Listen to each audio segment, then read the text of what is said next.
Hi, Mike Hancock here, and I hope you're enjoying these little videos. I'm talking to you about launching my book, KV55, which is part of the David Clarke series of books. They're available on Amazon Kindle as from November the 8th. This is book 2 in the 3 books I'm going to be sharing about today. It's the story of Akhenaten. And Akhenaten, the rogue pharaoh who changed the religion in Egypt, but particularly about a set of frescoes, or we could call them tablets, that he was given by the king of Babylon. And on those frescoes is one of the secrets to longevity. And in our book, we have Caspar and Michaela Immerman from Finland, who run Casmic Pharmaceuticals, who are definitely after this because they want to have the secret of longevity because it's going to make them multi-billionaires. Now, our protagonist, David Clarke, who the series is named after, and his partner, Abby Beck, and his business partner, Rocco Risotto, on a venture through Egypt and through Scotland and Ireland to actually put a stop to these very nasty people. And today I want to share a little bit of the research about how the link happens between ancient Egypt and also between the Scottish and Irish Isles. So for those of you that have never heard of this, this may be something entirely new for you. There's some deep research that goes right back to the 12th century and a book called the Scotichronicon, but that talks about this all the way back then. There are many other sources as well, but I'm just going to share a few of the sources today. Not that I used, I didn't actually use any of these sources today, but things for you to go and check out and maybe have a think about if this appeals to you and you'd like to know more. So after Akhenaten came Smenkhare, then Tutankhamun, and then the Pharaoh A. Now, A goes right back. He was the Grand Vizier or chief priest, if you like, of all of those pharaohs I mentioned, and even of Akhenaten's father as well, Amenhotep III. So quite an old chap by Egyptian standards, probably about 55, 60 years old, who marries his granddaughter, Anki, and then they have to leave Egypt. They have to escape. Now, they're pretty much run out of Egypt by a new pharaoh who ends up taking over called Horemheb, who was actually a general for Akhenaten, and previous to that, a scribe for his father as well. So there's a lot of mixing and mingling actually happening in history in Egypt at that period in Egypt. But what actually happens is that as or A as he's called, and Anki head originally with about 1,000 others, originally to the island of Majorca and then to Scotland and eventually to Ireland, we actually find that they have some pretty cool legacies in those places.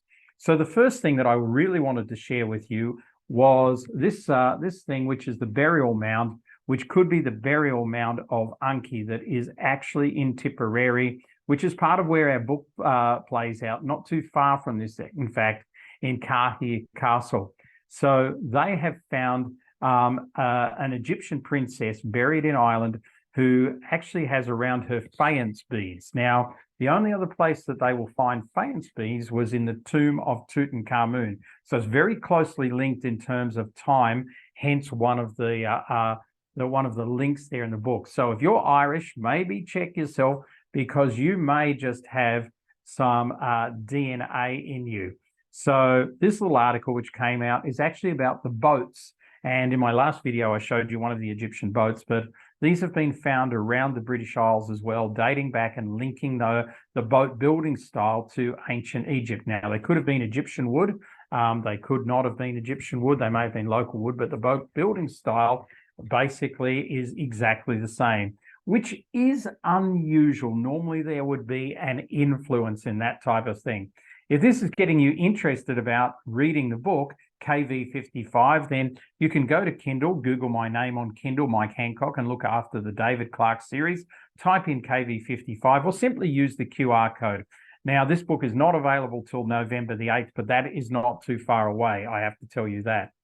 There is also a large degree that trace A and Anki to Scotland. So they leave Majorca and they go to Scotland, where she becomes Prince Scota, hence the name Scotaland, Scotland. And so this is a pretty cool story from antiquity that originally appeared in the 12th century in a book which links back to ancient Egypt, how people in the 12th century in the Celtic Isles even knew about Egypt, then is also part of the questioning there. But as you probably know, that DNA can prove some of this stuff, and there are definitely DNA with ancient Egyptian roots in Ireland and in Scotland as well. So the story thickens. If you are Scottish or Irish by birth, you may just be an ancient Egyptian.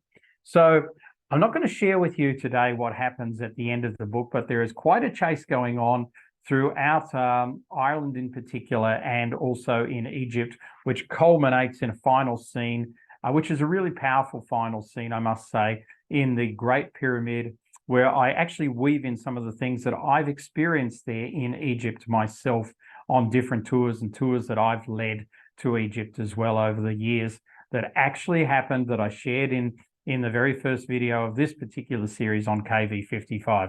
So I'm going to suggest to you, go and check out the book, go and check out the David Clarke series, grab yourself a coffee and a copy. It's a really good read. I think you'll find it really fun. A lot of action in it. It's a lot of adventure. It keeps moving. If you're a fan of Dan Brown, Clive Cussler, James Rowland, Steve Berry, those type of authors, then you are probably going to love these books. In fact, this book was edited by Dan Brown's editor, and also Lee Child's editor, who worked on some of their series with them as well. And she did a great job of editing KV55 and asking me the very tough questions that editors have to ask, so that I make sure that I give you the best product. Go and check it out. I'll see you again soon.